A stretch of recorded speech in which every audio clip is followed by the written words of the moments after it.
The Claudia Workman project was a project managed by David Shell. It is a 10,000 square foot fish and wildlife education center for both the public and private use to educate on local wildlife, native vegetation, and how to live among and respect each. Several wildlife exhibits featuring bear, elk, deer, beaver, squirrel, geese, and local wildlife. It also showcases terrariums to display local fish, snakes, turtles, and various reptiles.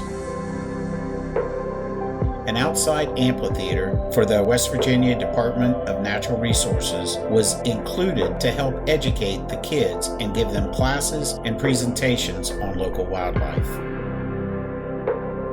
The Claudia Workman project was a masonry foundation and stick framed. It also had a shingled roof and included local timber framing from the area.